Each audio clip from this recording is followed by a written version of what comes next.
So hi everyone, hope you guys are doing very well. Today we are doing our new essay, that is essay 710. काफी important है, ध्यान से सुनना इसको। देखो 710 बात किसकी करता है? सिर्फ और सिर्फ कंपैरेटिव इंफॉर्मेशन की। कंपैरेटिव इंफॉर्मेशन क्या है? जैसा कि हम एफएस में देखते हैं कि हमारे दो कॉलम्स बने होते हैं, ये हमारा होता है करंट ईयर का और ये हमारा होता है प्रीवियस ईयर का। तो ये क्यों होता है? For the purpose of comparison. तो अब इसके ऊपर जो प्रीवियस ईयर की फिगर डली हुई है, इसके ऊपर ऑडिटर की क्या रिस्पॉन्सिबिलिटी है वो बताता है अपना 710। अब कंपैरेटिव इंफॉर्मेशन बेसिकली होती है inclusion of the prior period information with the current period information is called as comparative information. अब कंपैरेटिव इंफॉर्मेशन दो तरह की होती है हमारे, पहला कोरेस्पोंडिंग इंफॉर्मेशन, दूसरा comparative financial statement. Corresponding information क्या होती है? अब जैसे करंट ईयर की फिगर डली है और प्रीवियस ईयर की फिगर डली है, अब ये सिर्फ रीडेबल फॉर्म में है, मतलब वो सिर्फ रीड करने के लिए, ताकि जो भी यूजर्स है उनको पता चल जाए कि पिछले साल ये चीज इतनी थी और इस साल ये चीज इतनी है। ऑडिटर का कोरेस्पोंडिंग फिगर्स के ऊपर कोई भी ओपिनियन नहीं होता, उसका ओपिनियन सिर्फ और सिर्फ करंट पीरियड फाइनेंशियल स्टेटमेंट पे होता है। अब यहाँ पे पहले ओवरव्यू डालते हैं, फिर आपको समझ में आ जाएगा प्रॉपर। देखो इसमें क्या है, standard on auditing 710 comparative information included corresponding figures and comparative financial statement. This SA deals with auditor responsibility with the comparative information prior period have been audited by the predecessor auditor और were not audited. ध्यान दो एक बार, एक minute 510 भी आएगा इसमें। क्या आएगा? जब प्रायर पीरियड की ऑडिट हुई हो और वो फिगर्स हमारी इस साल इंक्लूड हुई हो, या फिर पिछले साल ऑडिट ना हुई हो और पिछले साल की फिगर इस साल इंक्लूड हुई हो, तो ऑडिटर के 710 के हिसाब से क्या रिस्पांसिबिलिटीज बनती है? Nature of comparative information, the nature of comparative information that is presented in entities FS depend on the requirement of the applicable FRF. अब किस नेचर की कंपैरेटिव इंफॉर्मेशन प्रेजेंट है वो डिपेंड करता है कि एफआर का रिक्वायरमेंट क्या है। दो अप्रोच आती है इसमें कंपैरेटिव इंफॉर्मेशन में, पहले कोरेस्पोंडिंग फिगर्स और दूसरा कंपैरेटिव फाइनेंशियल स्टेटमेंट।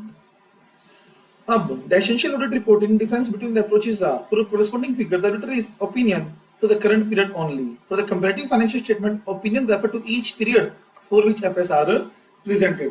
इसमें जो एक बेसिक डिफरेंस है जो बच्चों को पता नहीं होता है, बेसिकली देखो इसमें क्या चीज है, जो कोरेस्पोंडिंग फिगर्स होता है ना, वो जो पिछले साल की डली होती है उसी को बोलते हैं, पर ऑडिटर का उसके ऊपर कोई भी ओपिनियन नहीं होता, क्योंकि ऑडिटर का ओपिनियन सिर्फ और सिर्फ करंट पीरियड एफएस के ऊपर होता है।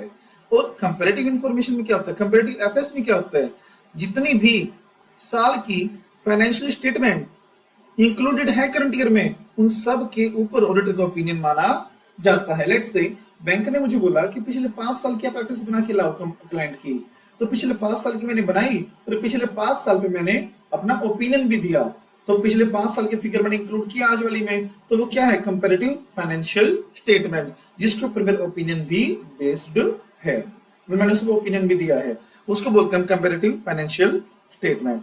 अब 710 के अनुसार ऑडिटर के ऑब्जेक्टिव क्या है? सबसे पहला एविडेंसेस लेना कि जितनी भी कंपैरेटिव इंफॉर्मेशन इंक्लूड होनी चाहिए वो सारी की सारी इंफॉर्मेशन इंक्लूड हो गई हो, और रिपोर्ट करना है रिस्पांसिबिलिटीज को, रिस्पांसिबिलिटी पूरी हो रही है या नहीं हो रही है।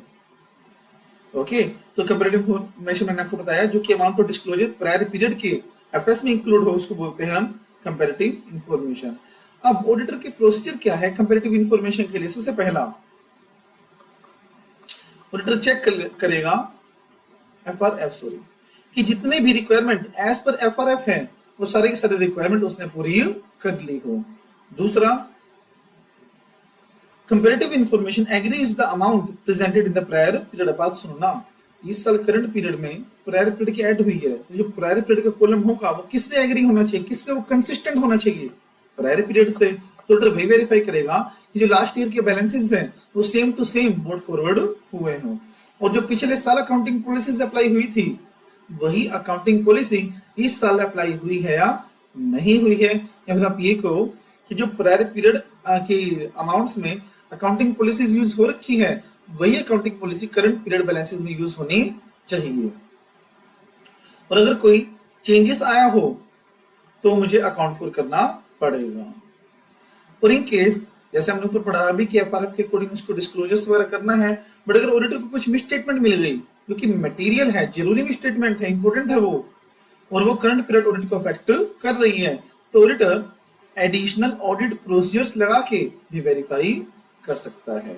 और आगे कुछ पॉइंट्स और हैं, जैसे कि अगर पिछले साल ऑडिटर ने ऑडिट किया था, ठीक है, ऑडिट की रिपोर्ट दे दी, बट बाद में कोई इवेंट हैपन हो गया, ओके, जो करंट पीरियड में इंक्लूडेड है, बट होना चाहिए तो प्रायर पीरियड में, तो ऑडिटर को 560 की रिक्वायरमेंट भी फॉलो करनी पड़ेगी।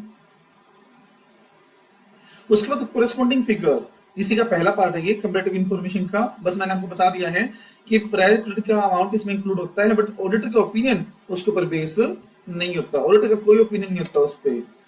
अब यहाँ पे आपको ध्यान देना क्या चीज है, बस दो ही चीज आती है इसमें, एक कोरेस्पॉन्डिंग फिगर और एक कंपैरेटिव फाइनेंशियल स्टेटमेंट। पहला हम पढ़ते हैं कोरेस्पॉन्डिंग फिगर के लिए, जो सिर्फ फिगर के तौर पे इंक्लूड है, ऑडिटर का उसमें कोई ओपिनियन नहीं है, ओके। और यहाँ पे सीएफएस में जितने भी फाइनेंशियल स्टेटमेंट ईयर इंक्लूड हैं, उन सब के ऊपर ऑडिटर का ओपिनियन होता है। तो यहाँ पे कोरेस्पॉन्डिंग फिगर की बात कर रहे हैं हम। कोरेस्पॉन्डिंग फिगर में ये देखो, auditor opinion shall not refer the corresponding figure accept in the following circumstances. जो हमारा ऑडिटर है, अब वो चेक भी नहीं करेगा प्रायर पीरियड की, और ना ही उसके ऊपर अपना ओपिनियन देगा, यस और नो, समझ में आई ना बात। बट इन सर्कमस्टांसेस में वो उसको कंसिडर भी करेगा और अपना ओपिनियन भी चेंज करेगा। कब? If the report of the prior period included a qualified opinion, a disclaimer of opinion या फिर adverse opinion, और जिस मैटर पे ये ओपिनियन दिया था वो मैटर क्या है, अभी भी अनरिजोल्व। बात सुनो ना, सिंपल सी चीज है। प्रायर पीरियड जब ऑडिट रिपोर्ट मैंने पढ़ी तो उसमें क्वालिफाइड ओपिनियन था या डिस्क्लेमर था, एडवर्स था, और जिस वजह से उन्होंने अपना ओपिनियन चेंज किया था लास्ट ऑडिटर ने, तो वो अभी तक क्या है, अनरिजोल्व। तो मैं इस साल का ओपिनियन भी अपना मॉडिफाई कर दूंगा। सबसे पहला क्या, refer to both current figures and corresponding figures, description to the matter given rise to the modification when the effect is material। यहाँ पे क्या बोला है इसने कि अगर पिछले साल के मैटर हमारा अनरिजोल्व रह गया हो तो इस साल अपना मॉडिफाई ओपिनियन कर देगा और बेसिस में पॉसिबल इफेक्ट डाल देगा। ठीक है, उसका क्या इफेक्ट रहा है। इन शॉर्ट, अगर मान लो इफेक्ट हमारा मटेरियल हो बट परवेसिव ना हो, तो वो अपने बेसिस पर ओपिनियन में डाल देगा कि इन मैटर को छोड़ के बाकियों पे मेरा ओपिनियन बिल्कुल सही है, बट इन मैटर्स पे मॉडिफाइड ओपिनियन है कि पिछली बार भी क्या था, इस पे मॉडिफाइड ओपिनियन था। अदर केसेस में, मतलब जहां पे मटेरियल भी हो प्लस परवेसिव भी हो, तो ऑडिट ओपिनियन में बेसिस में वो डालेगा कि इन मैटर्स की वजह से मैं अपना ओपिनियन चेंज कर रहा हूं, क्या आएगा, बिकॉज। उसके बाद if the auditor obtain the audit evidence that a misstatement exists in the prior period of FS on which unmodified opinion has been issued। बात सुनो, देखो, अगर मान लो पिछले साल जब वो चेक करा तो अपनी बैलेंसेस वगैरह, ठीक है, प्रायर पीरियड में उसको कोई मिसस्टेटमेंट मिलेगी जो काफी मटेरियल थी, बट पिछले वाले ऑडिटर ने अनमोडिफाइड ओपिनियन दिया था, मतलब ना ही कोई क्वालिफाइड ओपिनियन दिया, ना ही कोई उसकी रिपोर्टिंग करी, तो ऑडिटर इस साल क्या करेगा, वो इस साल अपना क्वालिफाइड ओपिनियन इशू कर देगा जब तक वो मैटर रिजोल्व नहीं हो जाता। मतलब मैटर रिजोल्व अगर नहीं हुआ तो वो अपना इस साल का भी क्वालिफाइड ओपिनियन कर देगा। अगर पिछले साल की एफएस ऑडिट ही ना हुई हो, बताओ, अगर पिछले साल की एफएस ऑडिट ना हुई हो तो वो अपनी ऑडिट रिपोर्ट में ये चीज मेंशन कर देगा that last year audit has been not conducted, या फिर previous financial statement is unaudited, अपने ओएम पैराग्राफ में, मतलब ऑडिट रिपोर्ट के ओएम पैराग्राफ में ये चीज डाल देगा कि पिछले साल की एफएस हमारी अनऑडिटेड थी। उसके बाद अगर पिछले साल की एफएस किसी प्रीडिसेसर ऑडिटर ने करी हो तो मुझे कुछ रेफरेंस भी देनी पड़ेगी। क्या रेफरेंस देनी पड़ेगी, ओएम पैराग्राफ में। यहाँ पे ओपिनियन की कोई बात नहीं कर रहा, ओपिनियन की बात हमारे ऊपर होगी कि लास्ट ईयर का मॉडिफाइड हुआ, अगर मैटर स्टिल अनरिजॉल्व है तो इस साल भी वो मॉडिफाइड कर देगा, सिंपल सी चीज है। बट यहाँ पे क्या कर रहा है, अगर पिछले साल किसी और ने ऑडिट की थी तो इस साल वो अपने ऑडिट रिपोर्ट में ओएम पैराग्राफ में ये लिखेगा कि एफएस पिछले साल की किसी और ऑडिटर ने ऑडिट करी थी, क्या टाइप ऑफ ओपिनियन इशू किया था उसने और क्या डेट ऑफ रिपोर्ट थी, तीनों चीज अपने ओएम पैराग्राफ में मेंशन या कोट करेगा।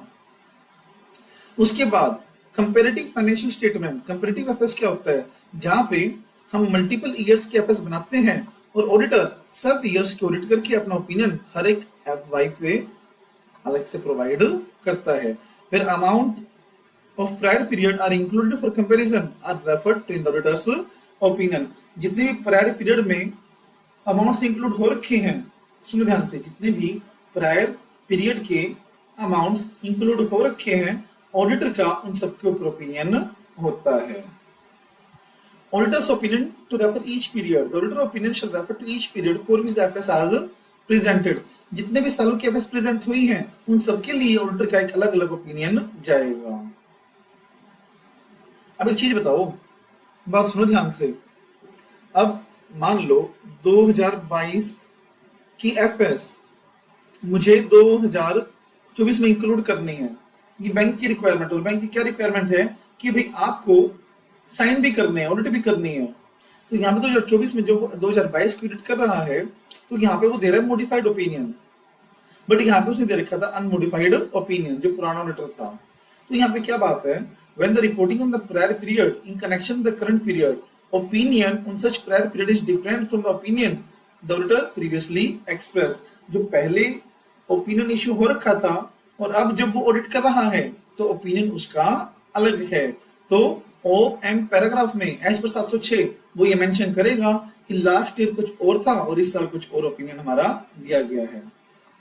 और क्या डालेगा OM पैराग्राफ में कि FS प्रीडिसेसर ऑडिटर ने ऑडिट की थी, टाइप ऑफ ओपिनियन के मेंशन क्या था और डेट ऑफ रिपोर्ट क्या थी।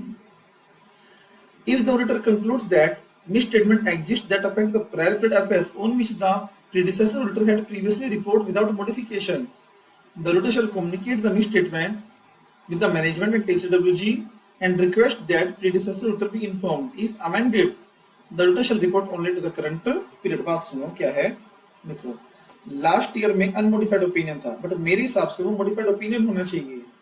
तो मैं पहले मैनेजमेंट को कहूंगा कि अपने पुराने वाले ऑडिटर से कहो कि वो अपनी रिपोर्ट ठीक करके मुझे दोबारा भेजिए, ठीक है, मेरे अनुसार इसमें मॉडिफाइड ओपिनियन आना चाहिए।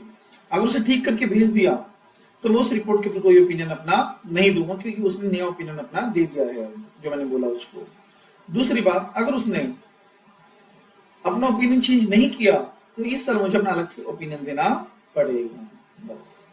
और अगर प्रायर पीरियड FS ऑडिट ही ना हुई हो तो ये बात OM पैराग्राफ में डाल देगा that previous financial statement has not been audited. But चाहे ऑडिट हुई हो चाहे ना ऑडिट हुई हो, बट जो हमारे ऑडिटर की रिस्पॉन्सिबिलिटी है ना अपनी बैलेंसेस के लिए एज पर 510, तो उसको हमेशा वो पूरी करनी पड़ेगी। मतलब जो लास्ट ईयर की क्लोजिंग है वो करेक्टली बोर्ड फॉरवर्ड होके आए हो तो ये स्टिल अप्लाई होगी, चाहे उसने अपना ऑडिट किया हो, चाहे पिछले साल की ऑडिट हुई चाहे ना हुई, ओपनिंग बैलेंसेस के लिए 510 में जो रिस्पॉन्सिबिलिटी दी गई है वो स्टिल उसके ऊपर अप्लाई होगी। तो ये था हमारा SAE 710। ओके, कंपैरेटिव इंफॉर्मेशन, कोई डाउट तो आप टेलीग्राम कर सकते हो। Bye bye, stay tuned, have a nice day.